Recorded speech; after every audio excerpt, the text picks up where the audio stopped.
বহুদিন আগের কথা, কত বছর আমরা জানি না।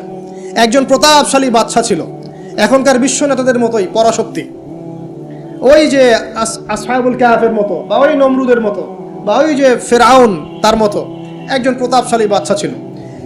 তার অধীনে একজন বড় জাদুকর ছিল। কি ছিল? আচ্ছা, মজা আছে, ভালো করে বোঝেন। একটা বড় জাদুকর ছিল। এখনো কিন্তু বহু কান্ট্রি এই জাদুবিদ্যার চর্চা করে, আপনারা জানেন না। ভিতরে ভিতরে জাদুবিদ্যার চর্চা এখনো চলছে। আর এই জাদু সত্য, জাদু সত্য, চোখের বদনজরও সত্য। সায়েন্স বিশ্বাস করুক না করুক, এগুলো সত্য, কারণ কোরআন বলেছে সত্য, ব্যাস সত্য। এই জাদুকরের যখন বয়সটা বুড়ো হয়ে গেল, তখন সে যে আমার তো বয়স শেষ, আমার এই বিশাল জ্ঞানগুলো কি করব? আমাকে একজন বালক এনে দিন, যেই বালককে আমি এসব জাদুবিদ্যা শিখিয়ে দিব। যেরকম ছোট বাচ্চাদের মধ্যে একজন। তো এরকম একটা ফুটফুটে সুন্দর বাচ্চাকে খুঁজে বের করা হলো, যে বাচ্চাটা বিচক্ষণ। একে নিয়ে আসা হলো জাদুকরের কাছে। এবার জাদুকর তাকে জ্ঞান শিখায়, জাদু শিখায়। জাদু শিখাতে শিখাতে শিখাতে শিখাতে সে একটু পরিণত হচ্ছে, মানে কৈশোরে পদার্পণ করলো। এখন সে যখন জাদু শিখতে আসে, আসার পথে রাস্তায় দেখে একজন পাদ্রী আছে। পাদ্রী মানে কি? পাদ্রী মানে দরবেশ, মানে যে আল্লাহ বিশ্বাস করে, হয়তো আগেকার আসমানি কিতাবে সে বিশ্বাস করত। এমন একজন পাদ্রীর সন্ধান সে পায়। সেই পাদ্রীর কাছে গিয়ে বসে।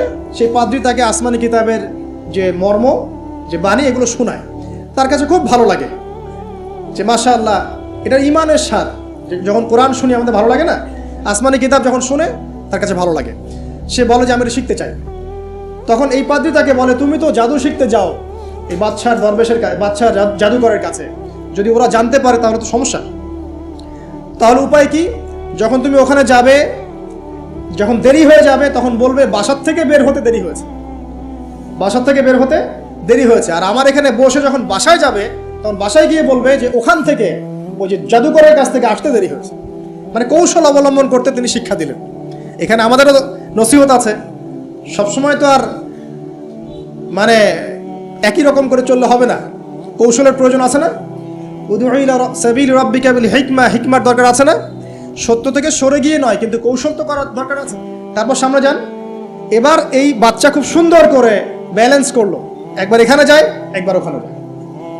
এই করতে করতে ওই যে জাদুকরের ইন্তেকাল হয়ে গেল, মারা গেল জাদুকর। এবার এই বাচ্চার কাছে মাশাআল্লাহ অনেক এলেম কালাম আছে। এদিকে সে পাদ্রীর জ্ঞানে দীক্ষিত হচ্ছে। দীক্ষিত হতে হতে তার মধ্যে আল্লাহ পাকের প্রতি একটা পরিপূর্ণ ঈমান চলে আসে। সে মুসলিম হয়ে গেল, আলহামদুলিল্লাহ। তো মুসলিম হওয়ার পরে একদিন সে যখন বাদশার কাছে যাচ্ছে, রাস্তায় একটা বিশাল জন্তু দেখা যাচ্ছে। বিশাল জন্তু, কিরকম জন্তু আমরা জানি না। ঠিক আছে, দাব্বাতুল আরদ সামনে বের হবে। আমাদের 10টা নিদর্শন আছে বড় বড়, তার মধ্যে একটা হচ্ছে দাব্বাতুল আরদ, জমিন থেকে ফুঁড়ে একটা প্রাণী বের হবে। আর এখন মানুষ এগুলো বিশ্বাস করবে না, আমি জানি। 2 দিন পর নাসা যখন বলবে তখন বিশ্বাস করবে। কথা কি বুঝতে পারছেন? তবে প্রাণী এই পৃথিবীর নিচে আছে। রাসূল সাল্লাল্লাহু আলাইহি ওয়াসাল্লাম বলছেন 10টা আলামত না আসা পর্যন্ত কিয়ামত হবেই। তার মধ্যে একটা হচ্ছে দাব্বাতুল আরদ, জমিন থেকে একটা প্রাণী বের হবে। এবং এই প্রাণী শুধু বেরই হবে না, মানুষের সাথে কথাবার্তা বলবে। জেনেবার মানুষের সাথে কথা বলবে প্রাণী। বিশ্বাস করছেন? এখন বিশ্বাস করছেন না জানি, কিন্তু প্রাণী মানুষের সাথে কথা বলবে। আল্লাহ পাক বলাতে পারেন না? পারেন। আচ্ছা, সামনে যান। ওই প্রাণী যখন দাঁড়িয়ে আছে রাস্তায়, এখন এই বালক বলছে আজকে আমি প্রমাণ করে নিব যে আল্লাহর আনুগত্যশীল ওই পাদ্রী সঠিক নাকি ওই জাদুকর সঠিক।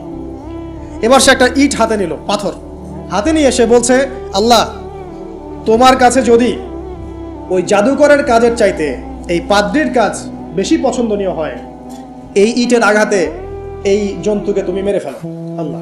এ বলে সে বিসমিল্লাহ বলে পাথর নিক্ষেপ করলো। নিক্ষেপ করার সাথে সাথেই জন্তু ডেড। তখন তার আইন আল ইয়াকিন, হাক্কুল ইয়াকিন হয়ে গেল যে হ্যাঁ, আল্লাহর কাছে এই পাদ্রীর আমলই সবচেয়ে বেশি পছন্দনীয়। তার আর মনে কোনো সংশয় থাকলো না। কিশোর মানুষ না, কতটুকুই বা বোঝেন নাই? এবার তার মধ্যে একটা ইয়াকিন চলে আসলো এবং সে পরিপূর্ণ মুমিন, মুসলিম হয়ে গেল। এবার যখন সে রাজ দরবারে যায়, তার কাছে পেশেন্ট আসে। মানে একজন মানুষ এসেছে, সে বলছে যে আমার চোখের সমস্যা। সে চোখে হাত দেয়, হাত দিয়ে বলে যে আপনি আল্লাহর প্রতি ঈমান নিয়ে আসেন, আমি আল্লাহর কাছে দোয়া করব, চোখ ভালো হয়ে যাবে।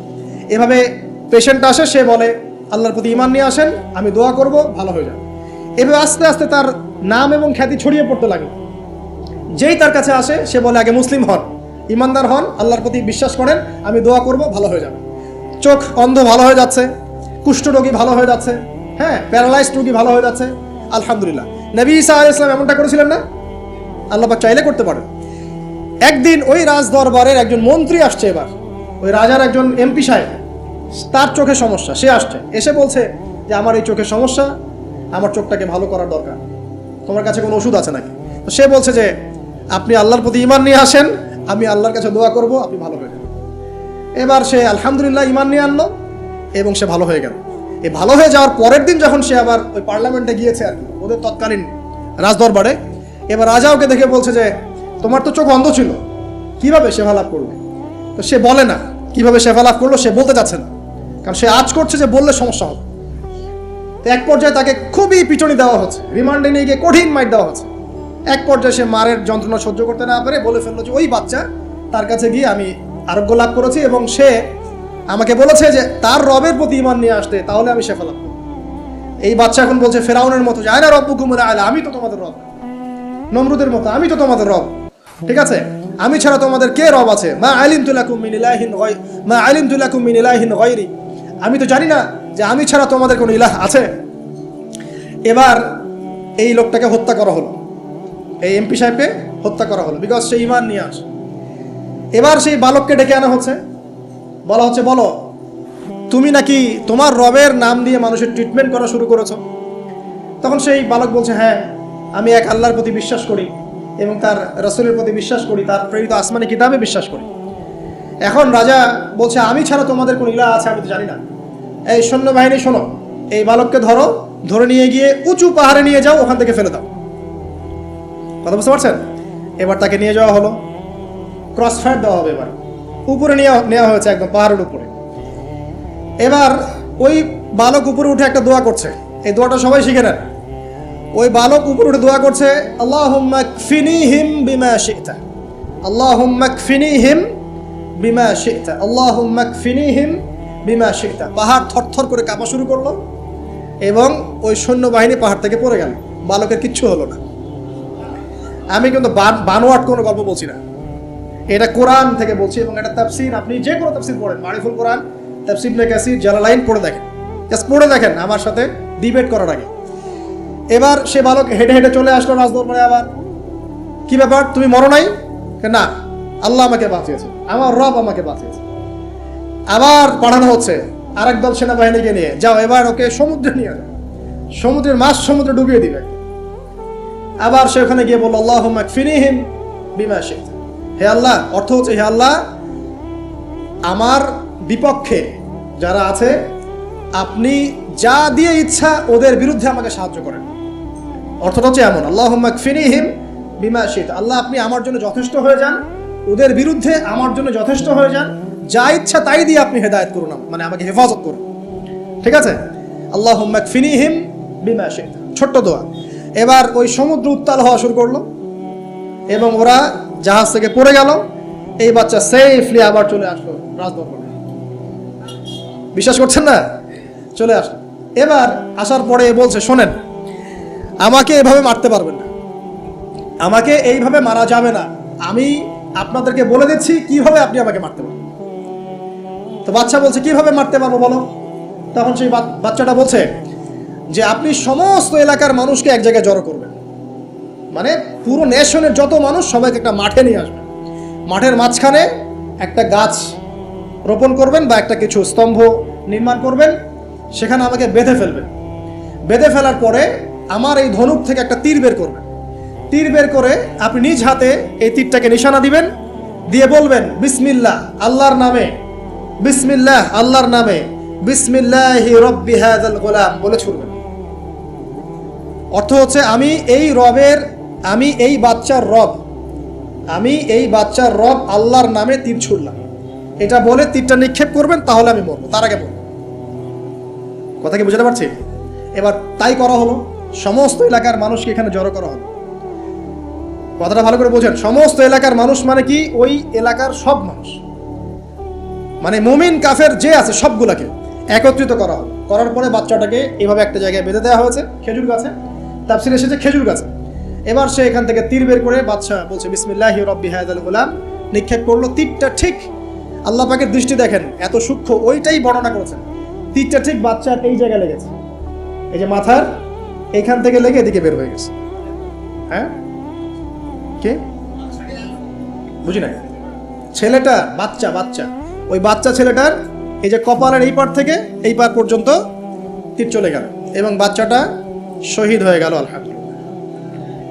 এবং এই বাচ্চাটা যখন মারা গেল বা শহীদ হয়ে গেল, আর সারা এলাকার মানুষ কি দেখলো যে বাচ্চা তাকে দুইবার চেষ্টা করে মারতে পারে নাই, কিন্তু তার রবের নাম যখন নেওয়া হয়েছে, আল্লাহর নাম নেওয়া হয়েছে, মারতে পেরেছে। দেন পুরো এলাকার সমস্ত মানুষ মুসলিম হয়ে গেল। একজন বাচ্চার জীবনের বিনিময়ে সমস্ত এলাকার মানুষ ইসলামের হেদায়েত পেয়ে গেল আলহামদুলিল্লাহ। এবার বাচ্চার মাথা তো আরো খারাপ, একটাকেই সামলাতে পারছিলাম না, এবার তো সমস্ত এলাকার মানুষ মুসলিম হয়ে গেছে। এখন কি করবেন? এখন সেনাবাহিনীকে আদেশ করা হয়েছে সমস্ত মানুষগুলোকে জড়ো করে একটা গর্ত খোঁড়ো, একটা গর্ত খুঁড়ে সেখানে আগুন জ্বালাও, আগুন জ্বালিয়ে সমস্ত মানুষকে ফেলে দাও। দৃশ্যটাকে কল্পনা করতে পারছেন? একটা পুরো এলাকার মানুষকে একটা মাঠের মধ্যে একত্রিত করে সেখানে আগুন জ্বালিয়ে সবাইকে সেখানে ফেলে দেওয়া হলো এবং তারা চতুর্দিক থেকে এটাকে অবলোকন করতে লাগলো, মজা উপভোগ করতে লাগলো। এটাই আল্লাহ পাক বলছেন, কুতিলা আসহাবুল উখদুদ ইয হুম আলাইহা কুউদ ওয়া হুম আলা মা ইয়াফআলুনা বিল মুমিনিনা শুহুদ। শেষ পর্যায়ে তাফসীরে এসেছে, শেষ পর্যায়ে একজন মায়ের কোলে একটা ছোট্ট বাচ্চা ছিল। তো সেই মা নিজে লাভ দিবে এটাতে তার কোনো সমস্যা নেই, কিন্তু বাচ্চাটাকে নিয়ে লাভ দেওয়ার জন্য সে ইতস্তত বোধ করছে। তখন আল্লাহ রাব্বুল আলামিন সেই ছোট্ট বাচ্চাটার কোলে, সেই ছোট্ট বাচ্চাটার জবানের মধ্যে আল্লাহর কুদরত নিদর্শন নাজিল করলেন। ওই বাচ্চাটা কথা বলা শুরু করলো। সেই বাচ্চাটা বলল, লা তাখাফি ইয়া উম্মা, এটা শব্দটা এমন এসেছে, ইয়া উম্মা, হে আমার মা, লা তাখাফি, তুমি ভয় করো না, ফাইন্নাকি আলাল হক, কারণ আপনি সত্যের উপর আছেন, লাভ দিন। যারাই সে অগ্নিকুণ্ডে সেদিন লাভ দিয়েছে তারাই জান্নাতের স্বাদ পেয়েছে আলহামদুলিল্লাহ। এই হলো আসহাবুল উখদুদের ঘটনা, যেটা আল্লাহ রাব্বুল আলামিন সূরা বুরুজের মধ্যে বলেছেন। এখানে একটাই শিক্ষণীয় বিষয়, ঈমান এর শক্তি একজন ছোট্ট বালকের মধ্য দিয়ে কিভাবে আল্লাহ রাব্বুল আলামিন পুরো নেশনকে হেদায়েত করতে পারেন। এবং আল্লাহ রাব্বুল আলামিন সমস্ত পরিকল্পনার উপরে মহা পরিকল্পনাকারী, এবং আল্লাহ সুবহানাহু ওয়া তাআলা তাদেরকে চিরস্মরণীয় করে রেখেছেন কোরআনের পাতায়। কিয়ামত পর্যন্ত মানুষ এই ঘটনা পড়বে, তাদের থেকে শিক্ষা গ্রহণ করবে না? তো আল্লাহ রাব্বুল আলামিন সবচেয়ে বেশি স্মার্ট না আমরা সবচেয়ে বেশি স্মার্ট? এরপরে আল্লাহ রাব্বুল আলামিন বলছেন যে তারা ঈমান আনা ছাড়া অন্য কোনো অপরাধ করে নাই। এই মুমিন যারা ছিল, আগুনে লাফ দিয়েছে, এদের কি কোনো অপরাধ ছিল? এদের কোনো অপরাধ ছিল? কি অপরাধ ছিল? তারা শুধুমাত্র কি ছিল? মুমিন ছিল। ঈমান আনার ফলে তাদের এই পরিণতি হয়েছে, তাদেরকে অগ্নিকুণ্ডে লাফ দিতে তারা বাধ্য হয়েছে। যারা দিয়েছে তারা কি জান্নাতি না জাহান্নামী? জান্নাতি। ওই যে বালক যে একা দৃষ্টান্ত স্থাপন করে গেল এবং পুরো নেশনকে হেদায়েত দিয়ে গেল, এই বালক সফল না ব্যর্থ? আল্লাহ রাব্বুল আলামিন যদি চান তাহলে এরকম একজন দুইজন মানুষকে দিয়েও পুরো নেশনকে হেদায়েত করাতে পারেন। এবং যেটা হয়ে গেছে আগে সেটা এই যুগেও সম্ভব না? শুধু সম্ভবই না, বরং আপনাদের চোখের সামনে এটা হয়েছেও, কিন্তু আপনারা সেটা বুঝতে পারেন নাই। আপনাদের চোখের সামনে যুগের পর যুগ এমন ঘটনা ঘটেছেও, কিন্তু আপনারা হয়তো বুঝতে পারেন নাই, ধরতে পারেন নাই। আল্লাহ রাব্বুল আলামিন এমন মানুষদেরকে দিয়ে পুরো নেশনকে হেদায়েত করেন। কিছু মানুষকে আল্লাহ পাক পরীক্ষায় ফেলেন, তাদের মধ্য দিয়ে আল্লাহ পুরো নেশনকে হেদায়েত করতে পারেন। তো আল্লাহ পাক এখানে বুরুজ বিশিষ্ট আসমানের কসম করে বলছেন, ওয়াল ইয়াউমিল মাউউদ, এবং আমি আরো কসম করছি প্রতিশ্রুত দিনের। ইয়াউম মানে দিন, মাউউদ মানে হচ্ছে যেই দিনটার ওয়াদা করা হয়েছে, মানে প্রতিশ্রুত দিন। এটা কোন দিন? কিয়ামতের দিন। শুকরিয়া। ওয়াল ইয়াউমিল মাউউদ মানে হচ্ছে কিয়ামতের দিনের কসম। কিয়ামতের দিনটা কি? একটা বাক্য উত্তর হচ্ছে ইয়াউমা লা তামলিকু নাফসুন লিনাফসিন শাইআ। কিয়ামতের দিন এমন একটা দিন যেই দিন কোনো নফস, মানে কোনো সত্তা অন্য কোনো সত্তার যাররা পরিমাণ উপকার করতে পারবে না। ইয়াউমা লা তামলিকু নাফসুন লিনাফসিন শাইআ ওয়াল আমরু ইয়াউমা ইযিল লিল্লাহ, যেদিন সমস্ত কিছুর দায়িত্ব, আমর, কর্তৃত্ব শুধুমাত্র আল্লাহ পাকের হাতে থাকবে। এই হলো কিয়ামতের দিন। এখানে কোনো পলিটিক্যাল সম্পর্ক চলবে না, কোনো বংশের সম্পর্ক চলবে না, রক্ত, বর্ণ, জাতীয়তাবাদ চলবে না। চলবে কি? ঈমান এবং আমল। ঈমান এবং আমল, এর উপরে আল্লাহ পাক যাকে রহম করবেন সেই জান্নাতে যেতে পারবে। মানুষ তার আমলের বদৌলতেও জান্নাতে যাবে না। মানুষ তার আমলের বদৌলতে কখনো জান্নাতে যাবে না যদি না আল্লাহ পাক তাকে রহম করেন। একজন আবেদ ব্যক্তির ঘটনা আছে, এগুলো সহিহ হাদিসের মধ্যেই আছে। 500 বছর আল্লাহ পাকের ইবাদত করেছিল। কত বছর? 500 বছর। তাকে যখন বলা হচ্ছে যে তুমি আল্লাহর রহমতে জান্নাতে যাও, সে বলে বসেছিল যে, বা বলে বসবে কিয়ামতের মাঠে যে আমার আমলের বদৌলতে। তখন আল্লাহ রাব্বুল আলামিন তাকে ডেকে বলবেন যে তোমার সব আমলগুলোকে এক পাল্লায় রাখা হবে, আর আমি তোমাকে যে নিয়ামতগুলো দিয়েছিলাম সেগুলো এখন আরেক পাল্লায় রাখা হবে। দেখা যাবে দুই চোখের যে নিয়ামত, আল্লাহ পাকের দুইটা চোখের যে নিয়ামত যা আল্লাহ মানুষকে দিয়েছেন, ওই 500 বছর ইবাদতের নেকি তার চেয়ে বেশি হয়ে যাবে। মানে দুই চোখের নিয়ামতের চাইতে 500 বছরের ইবাদত কম হয়ে যাবে। তাহলে এই হলো আল্লাহ পাকের রহমতের একটা আমি নমুনা দিলাম যে আল্লাহ পাকের রহমত ছাড়া কেউ জান্নাতে যেতে পারবে না। ওয়াল ইয়াউমিল মাউউদ মানে কিয়ামতের দিন, সেই দিন যেদিন কোনো নফস কোন নফসের উপকার করতে পারবে না, পৃথিবীর কোনো সম্পর্ক সেখানে টিকবে না। সূরা আবাসার মধ্যে আল্লাহ পাক বলছেন ইয়াউমা ইয়াফিরুল মারউ মিন আখি, যেদিন ভাই ভাই থেকে পালিয়ে যাবে, ওয়া উম্মিহি ওয়া আবি, মানুষ তার বাবা এবং মা থেকে পালিয়ে যাবে, ওয়া সাহিবাতিহি ওয়া বানি, তার স্ত্রী পুত্র সন্তান এগুলো থেকে মানুষ পালিয়ে যাবে। লিকুল্লি ইমরিইম মিনহুম ইয়াউমাইযিন শা'নু ইউগনি, সেই দিন প্রত্যেক মানুষ নিজের নফসের কথা নিয়েই ব্যস্ত থাকবে। সবাই বলবে ইয়া নাফসি ইয়া নাফসি। তবে শুধু একজন ব্যক্তি আছেন এই পুরো মহাবিশ্বে, যিনি বলবেন ইয়া উম্মতি ইয়া উম্মতি। তিনি কে? আমাদের প্রিয় নবী মুহাম্মদ রাসূলুল্লাহ সাল্লাল্লাহু আলাইহি ওয়াসাল্লাম, এই একমাত্র মানুষ যিনি আল্লাহ পাকের সামনে কিয়ামতের মাঠে বলবেন ইয়া উম্মতি ইয়া উম্মতি, হায় আমার, হে আল্লাহ আমার উম্মত, হে আল্লাহ আমার উম্মত। আজকে সেই নবীর আদর্শ আমরা ভুলে গেছি। সেই নবীর সুন্নত পালন করতে গেলে লজ্জা লাগে। ইয়াং জেনারেশন দেখবেন বিটিএস এর সুন্নত পালন করে, ওই যে ম্যানচেস্টার ইউনাইটেডের সুন্নত ফলো করছে। হ্যাঁ, ক্রিকেট প্লেয়ার, ওই যে ফুটবল প্লেয়ার, বলিউডের নায়ক, বলিউডের নায়িকা, হলিউডের নায়ক নায়িকা, এগুলোর সুন্নত ফলো করছে। তো রাসূলুল্লাহ সাল্লাল্লাহু আলাইহি ওয়াসাল্লামের সুন্নাহ মতো দাড়ি রাখতে লজ্জা লাগে, তার মতো কাপড় পরতে লজ্জা লাগে, হ্যাঁ, তার আদর্শটাকে ফলো করতে লজ্জা লাগে। অথচ সেই মানুষটাই কিয়ামতের মাঠে এই উম্মতের পক্ষে কথা বলবেন যে হে আল্লাহ আমার উম্মত, আমার উম্মত। আর এই মানুষটাকেই জীবিত অবস্থায় 15 বার হত্যা করার চেষ্টা করা হয়েছিল। তাকে নবী মুহাম্মদ সাল্লাল্লাহু আলাইহি ওয়াসাল্লামকে বিস্তারিত জানতে বিশ্ববিখ্যাত বই আর রাহিকুল মাখতুম এটা পড়ে দেখেন। জীবন রাসূল সাল্লাল্লাহু আলাইহি ওয়াসাল্লামের পবিত্র জীবনের উপরে একটা সেরা বই আর রাহিকুল মাখতুম পড়ে দেখেন। তাকে প্রায় 15 বার হত্যা করার চেষ্টা করা হয়েছে এবং তাকে প্রায় 16টা গালি খেতে হয়েছে সারা জীবনে। কতগুলা? যার চরিত্রের মধ্যে যাররা পরিমাণ কোনো পঙ্কিলতা নাই, তাকে মানুষ 16টা গালি দিয়েছে। মানুষ বলেছে এই ব্যক্তি জাদুকর, সাহের, নাউজুবিল্লাহ। এই ব্যক্তি কাযযাব, নাউজুবিল্লাহ, মিথ্যাবাদী। মিথ্যাবাদী না, কাযযাব মানে মহা মিথ্যাবাদী। কাযযাব মানে কি? মহা মিথ্যাবাদী। তারপরে বলা হচ্ছে এই ব্যক্তি সাহের, জাদুকর। এই ব্যক্তি হচ্ছে মজনুন, পাগল। এগুলো মানুষ বলেছে আইয়ামে জাহিলিয়াতের মানুষ। তো এই যে আবু জাহেল, আবু লাহাবরা যে কথাগুলো বলেছিল, আজকের এই সো কল্ড বাক স্বাধীনতার যুগে কিছু মানুষ এই কথা বলে না? বলে না?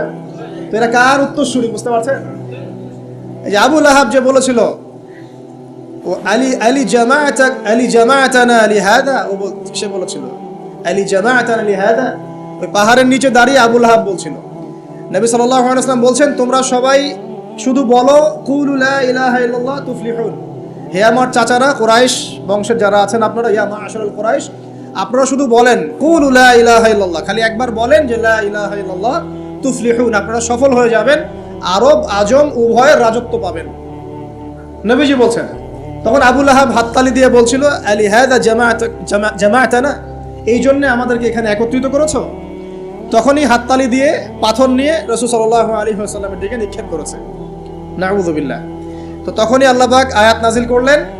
কোন আয়াত? তাব্বাত ইয়াদা আবি লাহাবিন ওয়া তাব, ধ্বংস হোক আবু লাহাবের দুই হাত, যে দুই হাত দিয়ে সে পাথর নিক্ষেপ করেছে, ওয়া তাব, এবং সে নিজেও ধ্বংস হোক। দেখেন, কিয়ামত পর্যন্ত কোরআন থাকবে না, এই সূরাটা থাকবে না। তো কিয়ামত পর্যন্ত মানুষ কোরআন তেলাওয়াতের মধ্য দিয়ে আবু লাহাবকে গালি দিবে, দিবে না? কিয়ামত পর্যন্ত মানুষ কোরআন তেলাওয়াতের মধ্য দিয়ে আবু লাহাবকে কিন্তু অভিসম্পাত করতে থাকবে যে তুমি ধ্বংস হও, তোমার দুই হাত ধ্বংস হোক। এই হলো নবী সাল্লাল্লাহু আলাইহি ওয়াসাল্লামের শান। তাকে কষ্ট দিচ্ছে মানুষ, বলছে যে মুহাম্মদ সাল্লাল্লাহু আলাইহি ওয়াসাল্লাম এমন ব্যক্তি যার সন্তান জীবিত থাকে না, পুত্র সন্তান জীবিত থাকে না। তখন আল্লাহ রাব্বুল আলামিন আয়াত নাজিল করলেন, ইন্না আ'তাইনাকাল কাউসার, নিশ্চয়ই আমি আপনাকে কাউসার মহান মর্যাদা দিয়েছি। এটা শুধু হাউজে কাউসারই নয়, কিন্তু হাউজে কাউসার সহ এই যে দুনিয়ার তার সম্মান, তার নাম শুনলে আমরা দরুদ পড়ি, তার ইজ্জত, তার শান শওকাত, এগুলোও কাউসার, সবই কাউসার। তো নিশ্চয় আমি আপনাকে কাউসার দিয়ে দিয়েছি। ফাসাল্লি লিরাব্বিকা ওয়ানহার, আপনি মন খারাপ করেন না, আপনি আপনার রবের জন্য সালাত আদায় করেন, তার পথে স্যাক্রিফাইস করেন। কুরবানি মানে শুধু কিন্তু পশু কুরবানি নয়, এখানে তার পথে আত্মত্যাগ করা, যেটা রাসূল সাল্লাল্লাহু আলাইহি ওয়াসাল্লাম সারা জীবন করে গেছে। ইন্না শানিয়াকা হুয়াল আবতার, নিশ্চয়ই আপনার যারা শত্রু এরা সব নির্বংশ হয়ে যাবে। তো ওই যে আবু জাহেলের সুন্নতগুলো কিন্তু এখনো চালু আছে।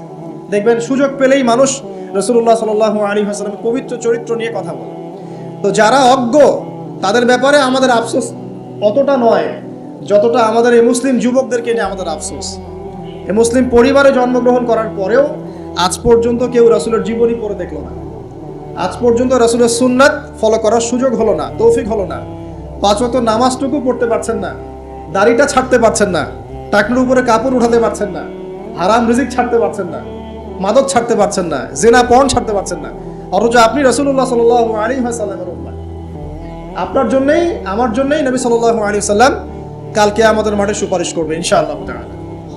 তো সুপারিশ পেতে হলে তো যোগ্য হতে হবে নাকি? একটা সুপারিশ পেতে হলে তো যোগ্য হতে হবে। যোগ্যতা কি? এক বাক্যে উত্তর হচ্ছে আপনার 24 ঘন্টাকে আপনি নবী সাল্লাল্লাহু আলাইহি ওয়াসাল্লামের সুন্নাহ দিয়ে ঢেলে সাজাবেন। একদম উঠবেন, বসবেন, খাবেন, চলবেন, ফিরবেন, কথা বলবেন, নামাজ পড়বেন, যত কাজ আছে সব হবে কার তরিকায়? রাসূল সাল্লাল্লাহু আলাইহি ওয়াসাল্লামের তরিকায়।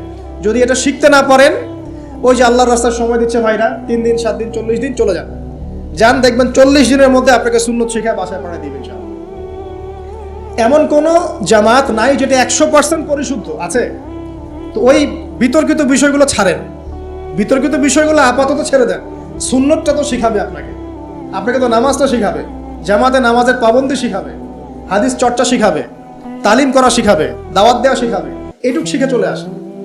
কমপক্ষে আপনি আপনার ব্যক্তি জীবনটাতে রাসূলের সুন্নাহটা প্রতিষ্ঠা করেন। সারা দুনিয়ার মানুষ সুদ খায় খাক, অর্থনৈতিক জীবনে গিয়ে আমি সুদ খাবো না। প্রয়োজনে কৃষিকাজ করে খাবো, মাছ চাষ করে খাবো, গরু ছাগল প্রতিপালন করব, তারপরেও সুদ খাবো। আমি ব্যবসা করতে গিয়েছি, ওখানেও নবীর সুন্নত লাগবে, আমি মাপে কম দিতে পারবো না। সারা দুনিয়ার মানুষ দেয়, দেখ, সারা দুনিয়ার মানুষ মজুদ করে করুক, আমি করব না। সারা দুনিয়ার ব্যবসায়ীরা কালোবাজারি করে করুক, আমি করব না। একজন মুসলিম যুবকের চরিত্র হবে আমার। চাকরি করতে গিয়েছেন, চাকরি করা অবস্থায় যদি দেখেন যে হ্যাঁ আপনি নীতি নৈতিকতা বজায় রেখে করতে পারছেন, আলহামদুলিল্লাহ। যদি দেখেন এখানে আপনি ইসলামে টিকতে পারছেন না, রিজাইন দিয়ে চলে আসেন, এসে নিজস্ব প্রজেক্ট তৈরি করেন। এমন অনেক মানুষকে আমরা চিনি যারা বড় বড় চাকরি ছেড়ে দিয়ে, হারাম চাকরি ছেড়ে দিয়ে কৃষিকাজ করেছে, করে আল্লাহ পাক তাদেরকে এখন স্বাবলম্বী করেছে। রিজিক কার হাতে ভাই? আল্লাহর হাতে। আর কোরআনে কিন্তু বেশি থেকে বেশি কৃষিভিত্তিক অর্থনীতির কথাই বলা হচ্ছে। দেখবেন, কোরআন পড়ে দেখবেন, বেশি থেকে বেশি কৃষিভিত্তিক অর্থনীতির কথাই বলা হচ্ছে এবং ব্যবসার কথা বলা হচ্ছে। এর মানে এই না আপনি চাকরি করতে পারবেন না, পারবেন। যদি আপনি চাকরি করা অবস্থায় কোরআন সুন্নাহ ফলো করতে পারেন, আলহামদুলিল্লাহ। যদি না পারেন, প্রতিবন্ধকতা থাকে, একেবারেই পারছেন না, দেয়ালে পিঠ থেকে যাচ্ছে, ছেড়ে দেন। পরকালটাকে ইহকালের জন্য নষ্ট করেন না। আল্লাহ পাক বোঝার তৌফিক দান করুন। এবার সমাজ চালাবেন, এখানেও রাসূলের সুন্নাহ প্রয়োজন আছে। মন গড়া সুন্নত দিয়ে সমাজ সংস্কার হবে না, রাসূলের সুন্নত দিয়েই সমাজ সংস্কার হবে ইনশাআল্লাহ তাআলা। দাওয়াতি কাজ করব, সেখানেও রাসূলের সুন্নত লাগবে। মন গড়া স্টাইলে দাওয়াতি কাজ করা যাবে না। যেটা বলবো, যেটা করব, যেটা মানুষের জন্য কল্যাণকর মনে করবো, এটা রাসূলের পক্ষ থেকে দলিল থাকতে হবে। আল্লাহ পাক আমাদেরকে বোঝার তৌফিক দান করুন, আমিন। এবং এখানে শৈথিল্যতা প্রদর্শন করা যাবে না দাওয়াতের ক্ষেত্রে। গোল আলু মার্কা সব তরকারিতেই চলে, এমন চললে হবে না। আবার খুব চরমপন্থী, মানে পান থেকে চুন খসলেই একজনকে খারেজি ফতোয়া দিয়ে একদম ভিতরে ঢুকাই দিচ্ছে, এইসব চলবে না। মধ্যমপন্থী তরিকা লাগবে। ওয়া কাযালিকা জাআলনাকুম উম্মাতান ওয়াসাতা, আল্লাহ পাক বলছেন এভাবেই আমি তোমাদেরকে মধ্যমপন্থী উম্মত করেছি। মধ্যমপন্থী উম্মত, যারা শৈথিল্যতা প্রদর্শন করবে না, আবার চরমপন্থীও হবে না। চরমপন্থায় কি কোনো লাভ হয়? চরমপন্থায় কি ইসলামের উল্টা ক্ষতি হচ্ছে? আবার শৈথিল্যতাবাদী ওই আকীদায় চলে গেলে সমস্যা। তখন দেখা যাবে হারাম হালাল সব গুলায় ফেলছেন, আর একটা গোলালু মার্কা কনসেপ্ট নিয়ে কবরে যাওয়া লাগতেছে। আল্লাহ পাক বোঝার তৌফিক দান করুন, আমিন। তো এক কথায় প্রিয় ভাইয়েরা, ওই কিয়ামতের মাঠে রাসূলুল্লাহ সাল্লাল্লাহু আলাইহি ওয়াসাল্লামই একমাত্র সত্তা যিনি পুরো উম্মার জন্য সুপারিশ করবেন ইনশাআল্লাহ তাআলা। তো সেই সুপারিশ পাওয়ার যোগ্য হতে হলে আমাদের চলনে বলনে কথায় কাজে ব্যবসা অর্থনীতি সব ক্ষেত্রে রাসূলের সুন্নাহকে সর্বোচ্চ অগ্রাধিকার দিতে হবে। অনেক আদর্শের কথা আমরা বলি, সবচেয়ে সেরা আদর্শ মুহাম্মদ সাল্লাল্লাহু আলাইহি ওয়াসাল্লাম, তার আদর্শের উপরে কোনো আদর্শ নাই। অতএব এই আদর্শটাকে মনে পারে ধারণ করা, লালন করা, মননে ধারণ করে বাস্তবে ইমপ্লিমেন্ট করা। আল্লাহ পাক আমাদেরকে তৌফিক এনায়েত করুন, আমিন। তো প্রিয় ভাইরা, কিয়ামতের মাঠ সম্পর্কে অনেক ভয়াবহ চিত্র আছে, আজকে আমি সেটা বলার সুযোগ পাচ্ছি না। এতটুকু বলবো যে এটা হচ্ছে ন্যায় বিচারের মাঠ। এখানে যার্রা পরিমাণ বান্দার হক নষ্ট করে পার পাওয়া যাবে না। আল্লাহ পাকের সাথে জড়িত হাজারটা পাপ থাকলেও আল্লাহ পাক মাফ করতে পারেন, ঠিক আছে, কিন্তু বান্দার সাথে জড়িত হক থাকলে বান্দার কাছেই ক্ষমা নিতে হবে। আর একটা পাপ নিয়ে কবরে যাওয়া যাবে না, একটা পাপ, সেটা কি? সেটা হলো শিরকের পাপ। শিরিকের পাপ নিয়ে কবরে যাওয়া যাবে না। বেঁচে থাকতেই শিরিকের সাথে সম্পৃক্ত যত আকীদা আমল আছে তওবা করতে হবে, ছাড়তে হবে। আল্লাহ রাব্বুল আলামিন আমাদেরকে শিরিক এবং কুফর থেকে হেফাজত করুন, আমিন। আল্লাহ পাকের পরের আয়াতে বলছেন ওয়া শাহিদিন ওয়া মাশহুদ। একটা চমৎকার ঘটনা আসবে সামনে ইনশাআল্লাহ, মনোযোগ ধরে রাখেন। আল্লাহ বলছেন ওয়া শাহিদিন ওয়া মাশহুদ, আমি আল্লাহ কসম করছি শাহেদের এবং মাশহুদের। শাহেদ কি? তাফসীরের কিতাবে এসেছে শাহেদ মানে হচ্ছে জুমার দিন। কোন দিন? জুমার দিন। এই যে দেখেন, জুমার দিনে মুসলিমদের একটা কাজ কমন, সেটা হলো গোশতের দোকানে দাঁড়িয়ে গরুর গোশত কেনা। সকাল সকাল দেখবেন জুমার দিনে হাজির কসাইয়ের দোকানে, আজকে জুমার দিন গরু খাইতেই হবে, নাকি ভাই? কথাটা কি ঠিক না বেঠিক? দেখবেন শহরের যতগুলো কসাইখানা আছে সকাল সকাল হাজির জুমার দিন গোশত খাইতে হবে। অথচ জুমার দিনটা এত ইম্পর্টেন্ট, এই দিনে দোয়া কবুল হয়।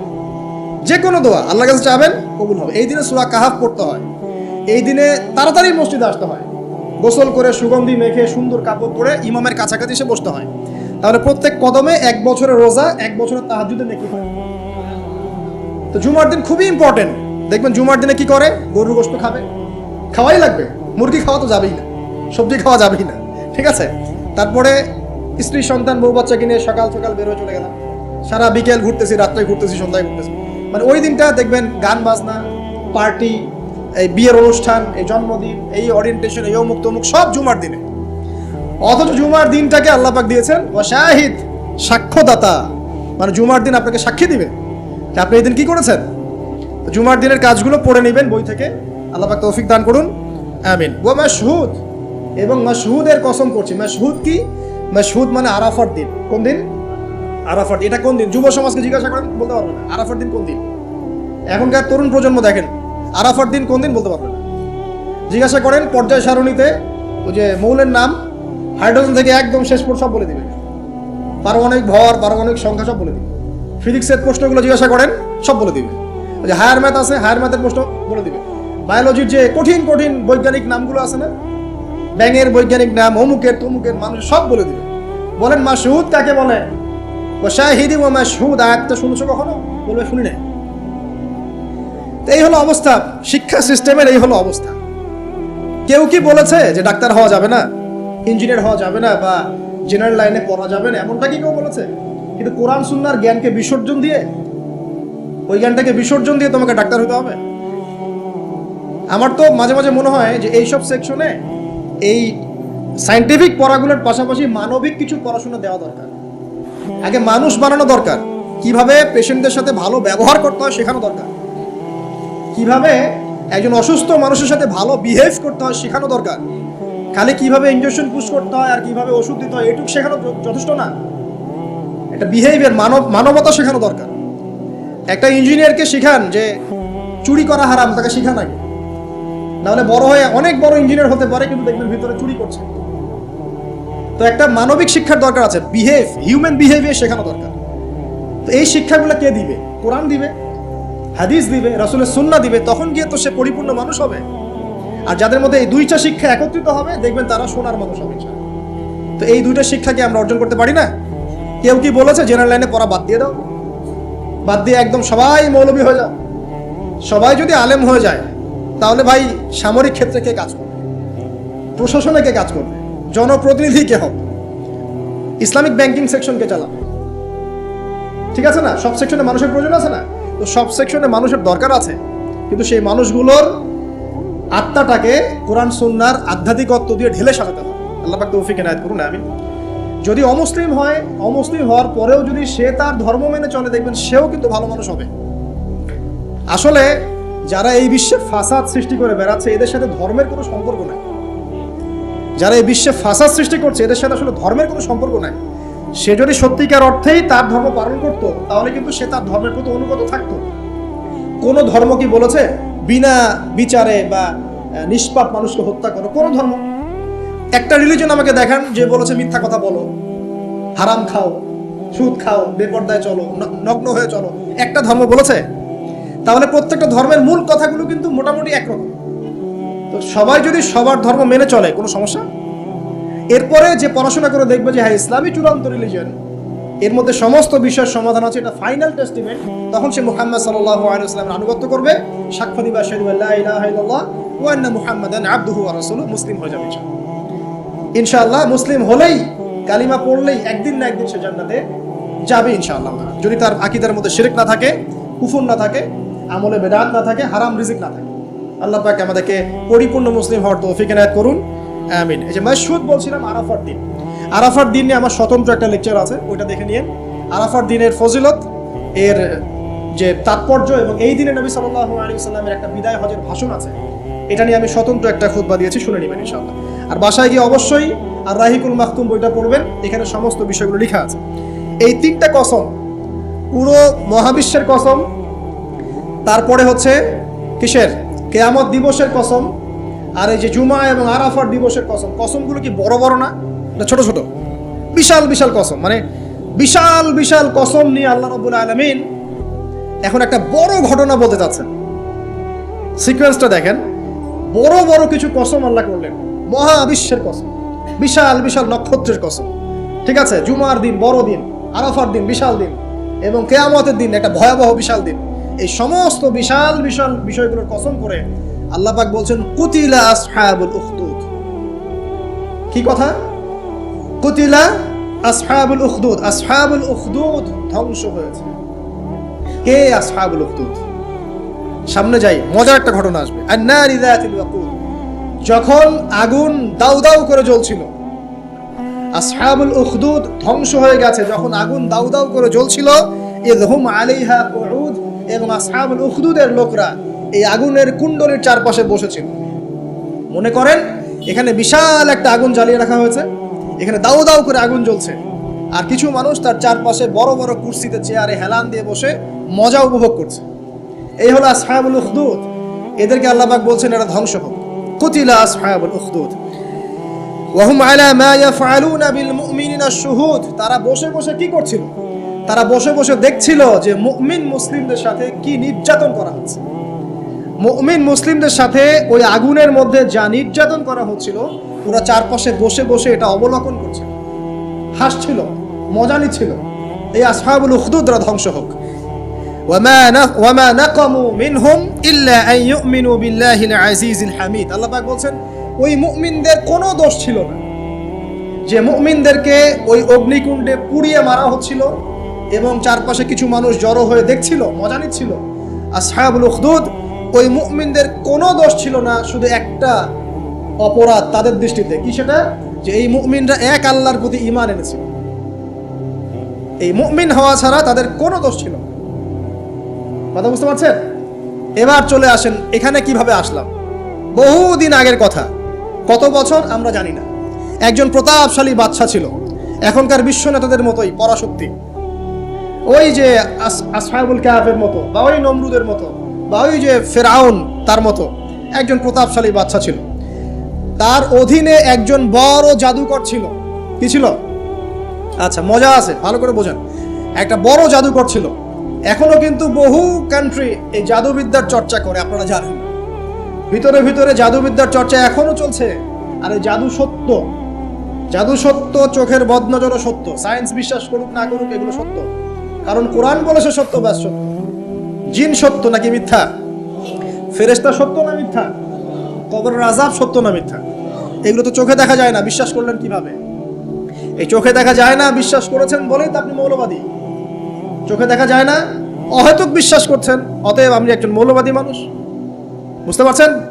তো এই বিষয়গুলো বিশ্বাস না করলে কি আপনি মুমিন হতে পারবেন? আচ্ছা, কবরের আযাব সত্য না মিথ্যা আমরা বিশ্বাস করেছি, তোমরা মরার পরে বিশ্বাস করো। আমরা মরার আগেই বিশ্বাস করেছি, তোমরা মরার পরে বিশ্বাস করো। তারপর তোমরা পাক্কা মৌলবাদী হয়ে যাবে। যখন মরার পরে যখন কঠিন কবরের আযাব শুরু হবে, দেখবা যে আইন আল ইয়াকিন। ইয়াকিন কয়েক প্রকার হয়। একটা হচ্ছে আপনার আইন আল ইয়াকিন, হাক্কুল ইয়াকিন, এরকম কথা আছে কোরআনে। মানে আইন আল ইয়াকিন মানে চোখে দেখলাম এবার বিশ্বাস করো। রব্বানা আবসারনা ওয়া সামি'না ফারজি'না না'মাল সালিহান ইন্না মুকিনুন। আছে না সূরা আলিফ লাম মিম সিজদা? হাফেজে কোরআন যারা আছেন, আল্লাহর সামনে জাহান্নামীরা বলবে, রব্বানা, হে আমাদের রব, আবসারনা, এই যে দেখলাম, তোমার আযাব দেখেছি আমরা এখন, পরকালের কথা। ওয়া সামি'না, এই যে শুনতে পাচ্ছি এখন আযাব। ফারজি'না, আমাদেরকে ফিরিয়ে দিন। কোথায় ফিরিয়ে দিবে?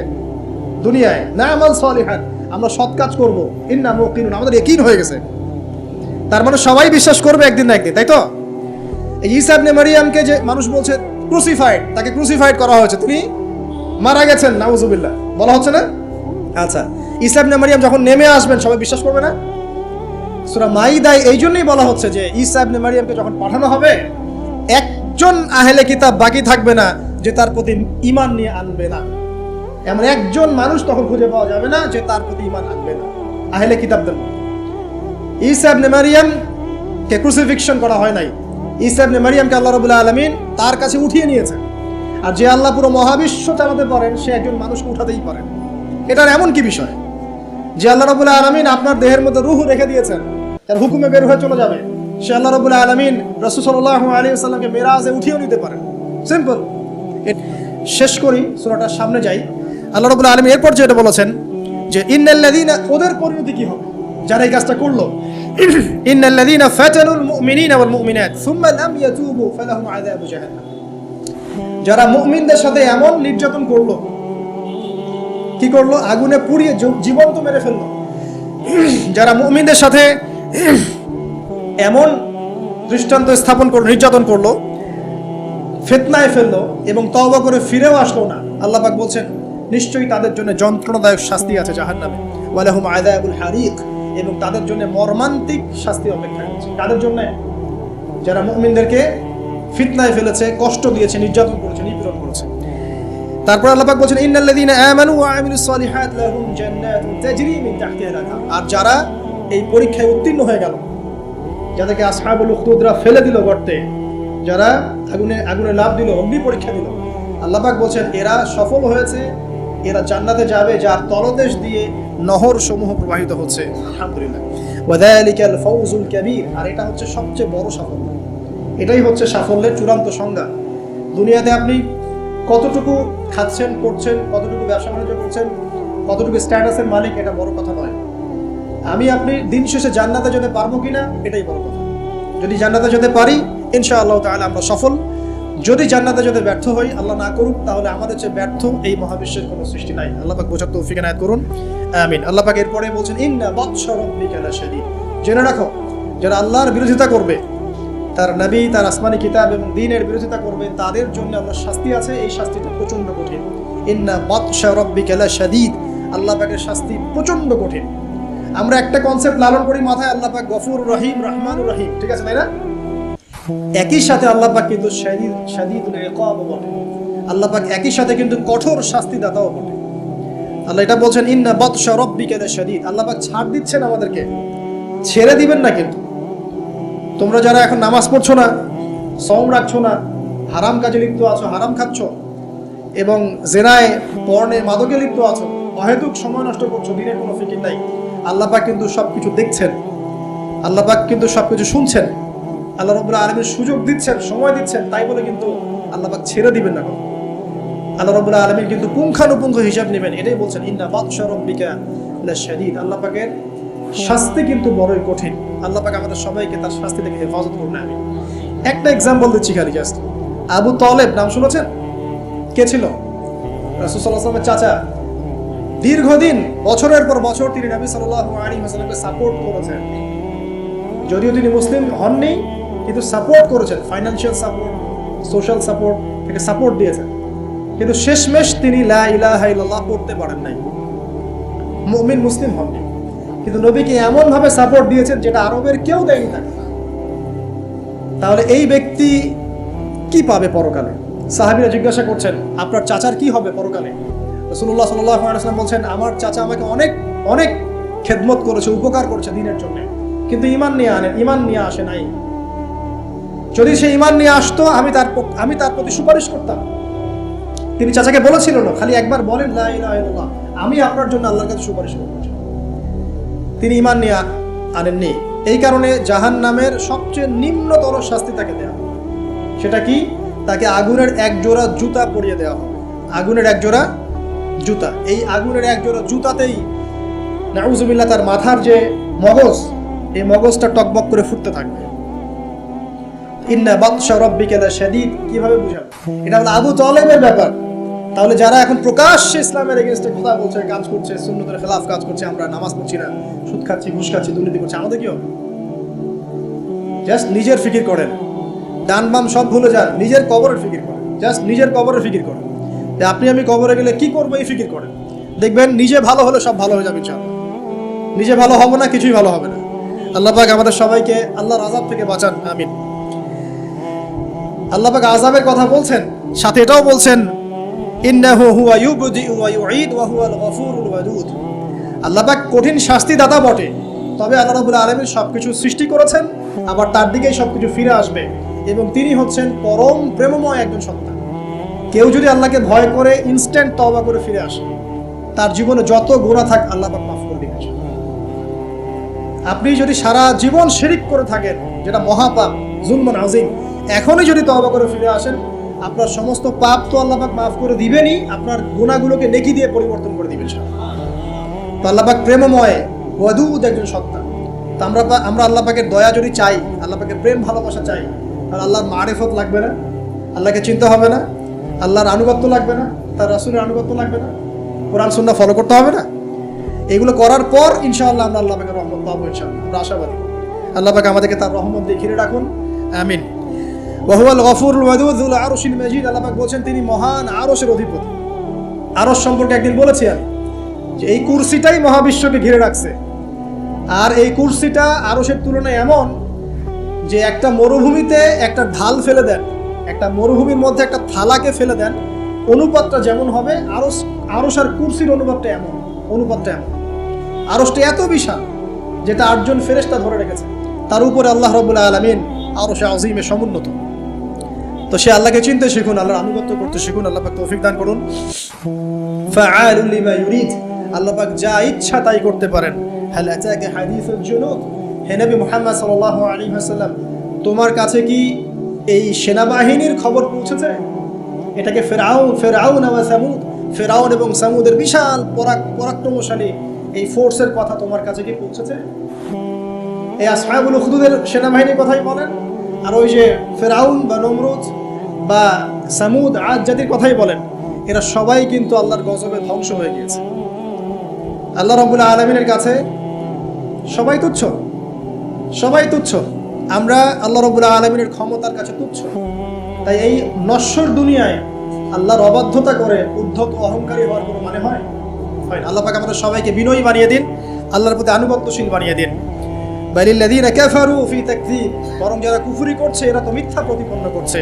ওয়াল্লাহু মিন ওয়ারাইহিম মুহীত, আল্লাহ রাব্বুল আলামিন কুফারদেরকে চতুর্দিক থেকে ঘিরে রেখেছেন। বাল হুয়া কুরআনুম মাজিদ, আর এই যে কথাগুলো বলা হলো এগুলো কোনো অলীক গল্প নয়, বরং এটা হচ্ছে কুরআনুম মাজিদ ফি লাওহিন মাহফুজ, যেটা লাওহে মাহফুজ থেকে নাযিল হয়েছে। আল্লাহ রাব্বুল আলামিন আমাদের সবাইকে এই সূরাটা থেকে শিক্ষা নেওয়ার তৌফিক দান করুন। খুব সংক্ষেপে যদি সামারি করি, তাহলে এই সূরার মধ্যে আল্লাহ রাব্বুল আলামিন বিশাল বিশাল বিষয়ের কসম করেছেন, এবং বিশাল বিষয়ের কসম করে আল্লাহ পাক বড় একটা ঘটনা বলছেন, যে ঘটনার মধ্য দিয়ে একজন যুবককে দিয়ে আল্লাহ রাব্বুল আলামিন পুরো কওমকে হেদায়েত করছেন। একজনের জীবনের বিনিময়ে আল্লাহ পাক পুরো জাতিকে হেদায়েত করলেন। তো সেটা যদি আল্লাহ ওই যুগে করতে পারেন, এখনো করতে পারেন।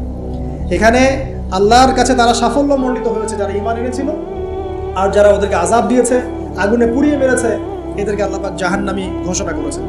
আল্লাহ পাক বলেছেন আমি শুধু গফুর রহিমই নই, আমি বরং শাদীদুল ইকাব, কঠিন শাস্তিদাতাও বটে। ইতিহাস ঘেটে দেখো, ফিরআউন, নমরুদ, যত বড় বড় জুনদের অধিকারী যারা ছিল, এদেরকে কিন্তু এই পৃথিবীতে সাস্টেইন করতে দেওয়া হয় নাই। যারা আল্লাহর আনুগত্য দাসত্ব করেছে, এদেরকেই আল্লাহ রাব্বুল আলামিন সম্মানিত, পুরস্কৃত করেছেন। যারা করে নাই, তাকযীবের মধ্যে ছিল, এদেরকে আল্লাহ পাক ধ্বংস করেছেন। আল্লাহ রাব্বুল আলামিন বলছেন শেষে গিয়ে, এগুলো কোনো অনেক গল্প কাহিনী নয়, বাল হুয়া কুরআনুন মাজিদ, এটা হচ্ছে সম্মানিত, মহিমান্বিত কোরআন, ফি লাউহিন মাহফুজ, যেটা লাউহে মাহফুজ থেকে আল্লাহ রাব্বুল আলামিন পৃথিবীতে আমাদের জন্য নাজিল করেছেন। আল্লাহ সুবহানাহু ওয়া তাআলা আমাদের সবাইকে এই সূরাতুল বুরুজের মধ্যে যে ঘটনা, আসহাবুল উখদুদের ঘটনা, এখান থেকে শিক্ষা নেওয়ার তৌফিক এনায়েত করুন। আমিন। আল্লাহ পাক আমাদের সবাইকে প্রকৃত মুমিন মুসলিম হওয়ার তৌফিক দান করুন। আল্লাহ পাক আমাদের সবাইকে মধ্যমপন্থী হওয়ার তৌফিক দান করুন। রাসূলুল্লাহ সাল্লাল্লাহু আলাইহি ওয়াসাল্লামের সুন্নত মেনে চলার তৌফিক দান করুন। একই সাথে আমরা দোয়া করি, আল্লাহ পাক তার শাস্তি থেকে আমাদেরকে হেফাজত করুন এবং তার রহমতে আমাদেরকে অলঙ্কৃত করুন। আল্লাহ রাব্বুল আলামিন যেন আমাদের সবাইকে মাফ করে দেন এবং কোরআনওয়ালা বানিয়ে দেন, সুন্নতওয়ালা বানিয়ে দেন, দ্বীনের জন্য কিছু করার তৌফিক আল্লাহ পাক দান করেন। আমিন। ঈমানের উপর দৃঢ়তা, ইস্তেকামা আল্লাহ পাক দান করেন। আমিন। আমি এই বলে আমার সংক্ষিপ্ত আলোচনা শেষ করছি। সুবহানাকা আল্লাহুম্মা ওয়া বিহামদিকা, আশহাদু আল্লা ইলাহা ইল্লা আনতা, আস্তাগফিরুকা ওয়া আতুবু ইলাইক। আসসালামু আলাইকুম ওয়া রাহমাতুল্লাহ।